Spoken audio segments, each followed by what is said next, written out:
So for this session this afternoon or this evening, whenever you decide to listen to it and to practice, I'd like to return to the topic of the relationship we have to the meditation object. So we did focus on the body with the simile or with the imagination or the picture in our minds of the tree. And then we practiced with making peace, being kind, being gentle to whatever arises. And if that works perfectly fine, then of course we start with our bodies and things slowly, gradually, usually calm down and become more peaceful. And then we enter the present moment. We enter this beautiful sphere of just being, and we carry on relating to it in the same way. We gently, kindly hold it, and we are held by it in return. We are just hanging out, and then joy and happiness arises, and things calm down, so we can start to settle on objects like stillness, the beautiful stillness that arises. And then we can also settle on our breathing.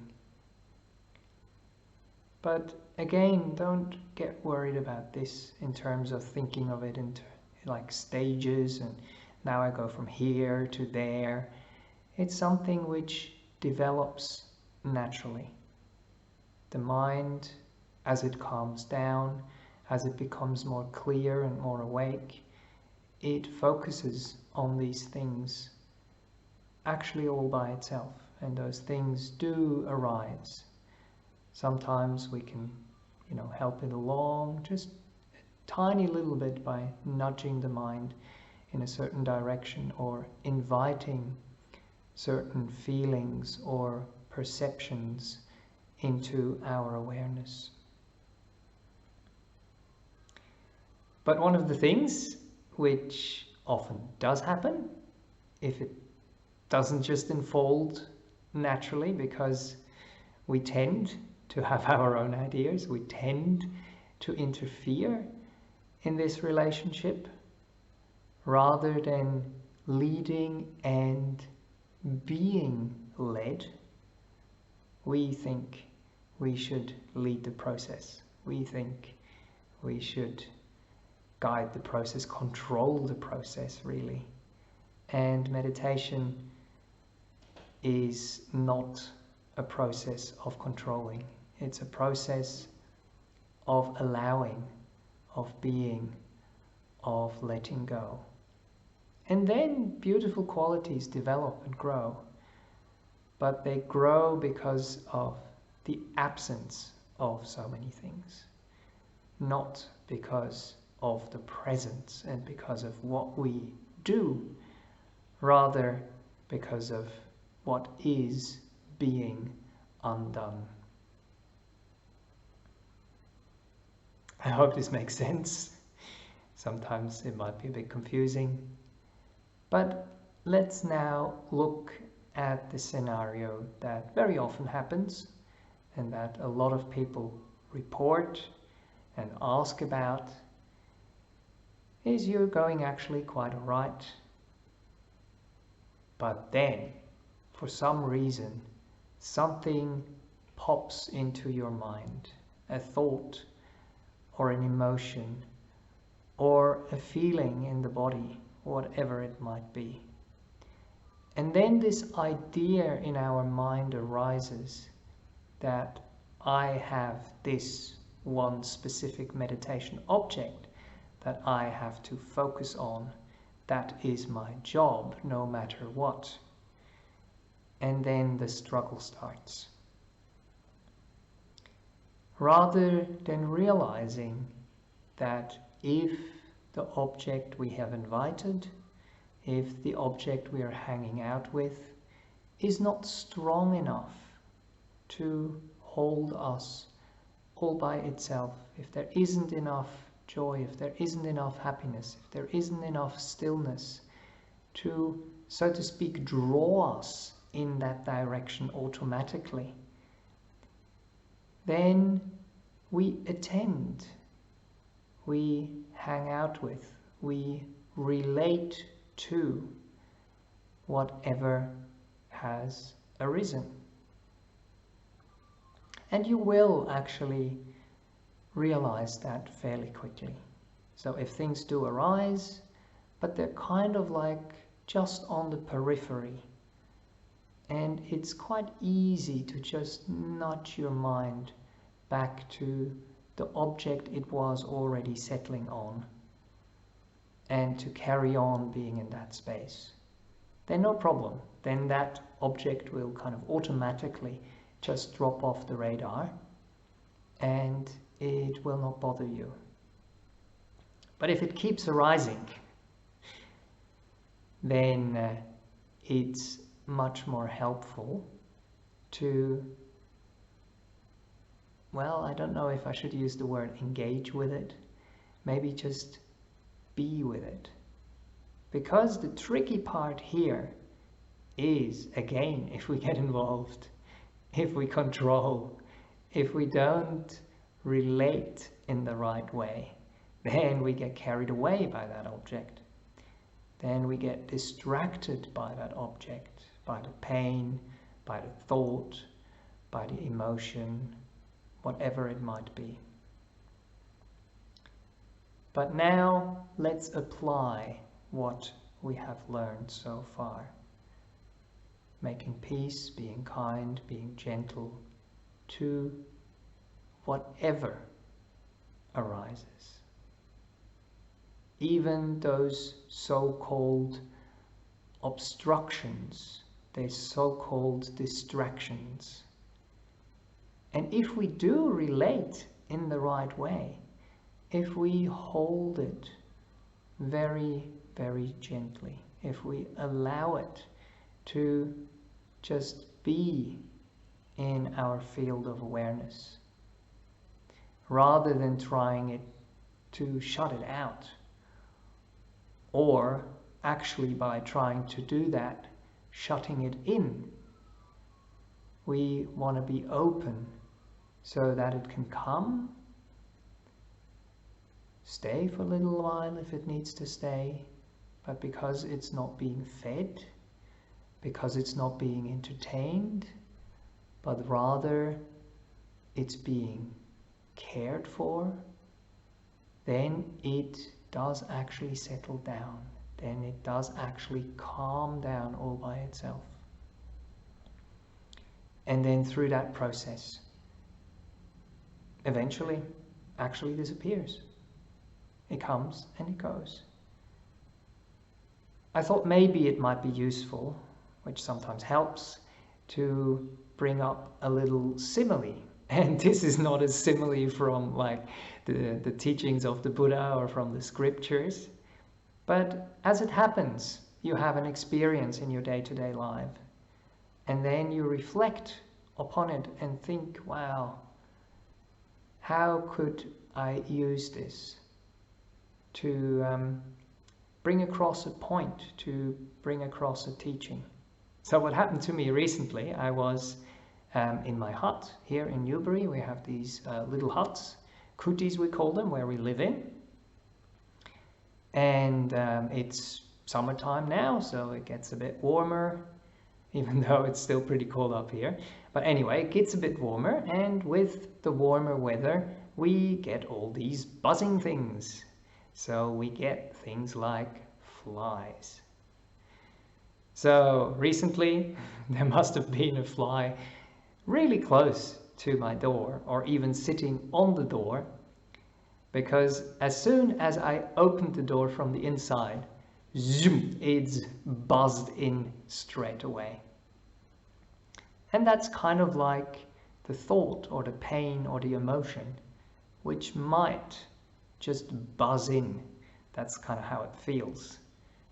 The slightest opening and zoom, it comes in, and then we have it. Now, what did I do? Of course, there's different ways to relate to this. But if you know a few tricks of the trade, then you might be able to handle this very kindly, very gently, and very effectively and quickly. So I realized, okay, the fly is in, everything is closed. So if I would like this fly to leave again, I have to make that possible. If all the openings are closed, then the fly is closed in and it's just going to be buzzing all over the place, unless I somehow manage to sit there quietly with it and have it settle down, be with it, and then, go inside, sit meditation, for example, and it kind of disappears that way. That's one way of doing it. But the simile that I wanted to use is how I managed to get the fly out of my kuti very quickly. So I closed all the shutters on my windows, because the fly actually goes where the light is. It goes where it's interesting, where it gets entertained, where it gets fed, where it has something to do. So when you close all these possibilities for the fly of going towards the light, and that in this simile is closing off, the senses, closing off the interest that we give those kind of things, so that they can't come and be entertained by these things. So that's the first thing you do. You close these things down, you shut these things down. And then I opened the door. And it was light outside, it was dark inside, and the fly, all by itself, I didn't have to catch it, I didn't have to shoo it out. It actually, zoom, buzzed straight along and out, back into nature. So, if we have this openness, if we have this kindness, then the thoughts, the emotions, the perceptions, the sensations that will arise in our mind or in our body will do the same. They'll buzz in, they'll have a look around, but because they're not entertained, because they're not interfered with, because they're not being controlled or trying to be caught or trying to be thrown out with anger or with resistance, there is no light in the room, there is nothing to keep them there. And then we open the door. We open the door for them to disappear again. And that is actually kind of maybe summarized in a little short phrase that has to do with this relationship thing again that I'm trying to bring across. So if we really are able to let these things be.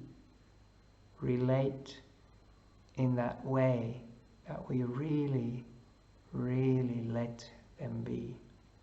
Then they, in return, will let us be. And again, it's a feedback process here as well. We put a bit of kind, letting be energy into the relationship, and we receive back a little bit of letting be energy. And then we do that for a longer period of time. We build on it and it becomes strong. And then letting go, being let go of, will happen. We let go of something, and then the something, so to speak, lets go of us. Now for the next meditation that we will do together. For the first one that we did, we focused on the body, so that the body is being held in our awareness, and that we feel supported and held by our bodies. Now I would like to shift into the mental world, to look a little bit more at our thoughts, at our emotions, and to see how we can relate to those. And for that, I'd like to use the simile of the child